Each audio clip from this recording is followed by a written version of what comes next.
రాజకీయాల్లో ఇప్పుడు కాళేశ్వరం కలకలు రేపుతోంది.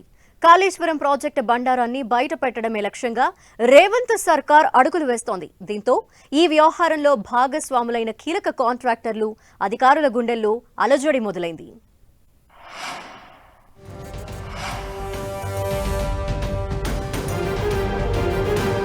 తెలంగాణ రాజకీయ వర్గాల్లో, అధికార వర్గాల్లో కాళేశ్వరం అంశంపై ఇప్పుడు విస్తృత చర్చ జరుగుతోంది.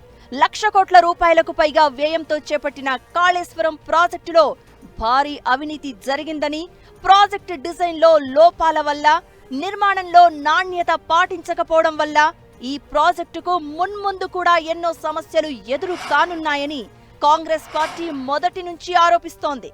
గత అసెంబ్లీ ఎన్నికల్లో ఇది ఒక ప్రధాన అంశం కావడంతో పాటు కాంగ్రెస్ ప్రభుత్వం కొలువుదీరిన తర్వాత పలువురు కీలక మంత్రులు ఈ అంశాన్ని పదే పదే ప్రస్తావిస్తున్నారు. కాళేశ్వరం ప్రాజెక్టులో భాగమైన మేడిగడ్డ వద్ద డిసెంబర్ 29 శుక్రవారం రాష్ట్ర నీటిపారుదల శాఖ మంత్రి ఉత్తమ్ కుమార్ రెడ్డితో పాటు కీలక మంత్రులు కోమటిరెడ్డి వెంకటరెడ్డి, పొంగులేటి శ్రీనివాసరెడ్డి, దుద్దిళ్ల శ్రీధర్ బాబు, పొన్నం ప్రభాకర్ తదితరులు నీటిపారుదల శాఖ ఉన్నతాధికారులతో పవర్ పాయింట్ ప్రజెంటేషన్ ఇప్పించి కాళేశ్వరం ప్రాజెక్టులో ఉన్న లోపాలను మరోసారి బహిరంగంగా ఎత్తి చూపారు. ఈ సందర్భంగా కోమటిరెడ్డి వెంకటరెడ్డి, పొంగులేటి శ్రీనివాసరెడ్డిలు చేసిన వ్యాఖ్యలు చూస్తే కాళేశ్వరం ప్రాజెక్టు వ్యవహారంలో కింగ్ పిన్ గా వ్యవహరించిన కాంట్రాక్టర్ పై అనుమానాలు మరింత బలపడుతున్నాయి.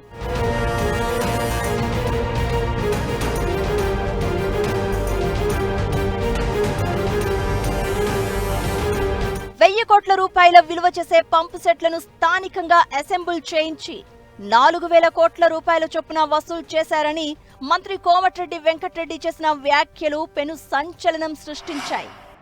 అసలు మీకు తీసుకొచ్చిన పంపులు 22 పంపింగ్ స్టేషన్స్ ఏ కంపెనీకి వెళ్ళి తీసుకొచ్చిండ్రు? Total assembled Motors. దాని వాల్యూ ఎంత? బిహెచ్ఎల్ మోటార్ మా ఉదయ సంవత్సరం ప్రాజెక్టులో ఏఎంఆర్పీలో నేను ఫస్ట్ 99లో ఎమ్మెల్యే ఉన్నప్పుడు ఫిట్ చేపిస్తే ఇప్పటికి రిపేర్ రాలే.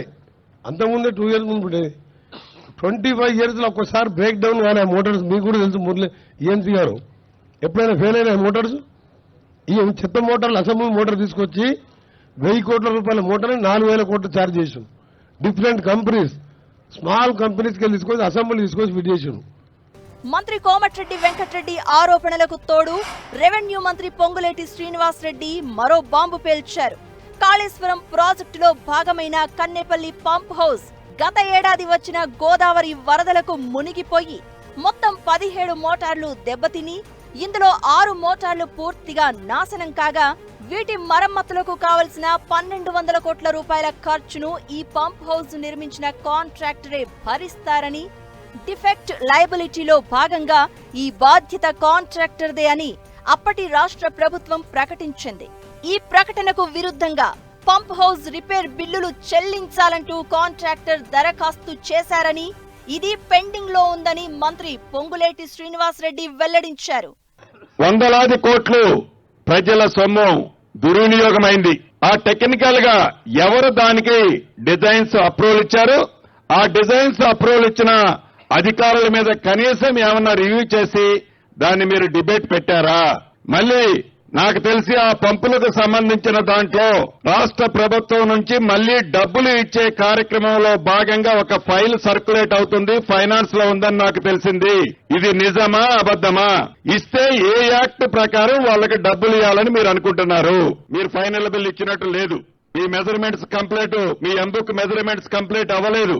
అవనప్పుడు పంప్ హౌస్ కానీ వీళ్ళకి కానీ ఎలా ప్రభుత్వం నుంచి మళ్లీ డబ్బులు వాళ్ళు అడగటం గాని మీరు ప్రపోజల్ చేయటం గాని ఎంతవరకు సహాయం చేసామో నేను అడుగుతున్నాను. సముద్ర మట్టానికి 126 మీటర్ల ఎగువన పంప్ హౌస్ నిర్మించాల్సి ఉండగా 110 మీటర్ల ఎగువన మాత్రమే పంప్ హౌస్ నిర్మించారని కూడా మంత్రి శ్రీనివాసరెడ్డి చెప్పారు. అంటే దాదాపు 50 అడుగుల తక్కువ ఎత్తులో పంప్ హౌస్ నిర్మించారు. దీంతో అసలు ప్రాజెక్టు డిజైన్ విషయంలో లోటుపాట్లు జరిగాయా అనే అంశంపై చర్చ మళ్లీ మొదలైంది. ఈ సందర్భంగా గుర్తుంచుకోవాల్సిన ముఖ్య అంశం ఏంటంటే దాదాపు 1,00,000 కోట్ల రూపాయల వ్యయమైన కాళేశ్వరం ప్రాజెక్టుకు సంబంధించి ఇప్పుడు వార్తల్లోకి వచ్చిన 3 బ్యారేజీల నిర్మాణ ఖర్చు దాదాపు 8,000 కోట్ల రూపాయలు మాత్రమే. అంటే మొత్తం ప్రాజెక్టు వ్యయంలో బ్యారేజీల కాంపోనెంట్ 10% లోపే ఉంది. అంటే ప్రాజెక్టు వ్యయంలో సింహభాగం ఖర్చయింది ఇతర ప్యాకేజీల మీదే. అవి కూడా కాంట్రాక్టర్కు బాగా లాభదాయకమైన ప్యాకేజీలే అని మంత్రులు అనుమానాలు వ్యక్తం చేశారు. దీంతో పలు కీలక అంశాలపై విచారణకు రంగం సిద్ధమవుతోంది. అవి ఏంటంటే, 1. అసలు Kaleshwaram project detailed designing irrigation శాఖ అధికారుల పర్యవేక్షణలో జరిగిందా లేదా కింగ్ పిన్ కాంట్రాక్టర్ కనుసన్నల్లో జరిగిందా? 2. ప్రాజెక్ట్ కాంట్రాక్టు మొత్తాన్ని వివిధ ప్యాకేజీలుగా విభజించడం వెనుక కీలక పాత్ర పోషించింది ఎవరు? 3. ప్రాజెక్టులో విలువైన అత్యంత లాభదాయకమైన ప్యాకేజీలను కింగ్ పిన్ కాంట్రాక్టర్ దక్కించుకున్నారా? 4. వివిధ ప్యాకేజీల టెండర్ల నిబంధనలను తనకు అనుకూలంగా రూపొందించడంలో కింగ్ పిన్ కాంట్రాక్టర్ కీలక పాత్ర పోషించారా? 5. మంత్రి కోమటిరెడ్డి వెంకటరెడ్డి ఆరోపించినట్లు 1000 కోట్ల రూపాయల విలువ చేసే అసెంబుల్డ్ పంప్ సెట్లకు 4,000 కోట్ల రూపాయల చొప్పున సొమ్ము చేసుకున్నారా? ఇందులో ఎవరి వాటా ఎంత? 6. డిఫెక్ట్ లయబిలిటీలో భాగంగా రిపేర్ చేయాల్సిన బాధ్యత ఉన్న కాంట్రాక్టర్ మరి ఆ బిల్లులను ప్రభుత్వానికి ఎందుకు సమర్పించారు?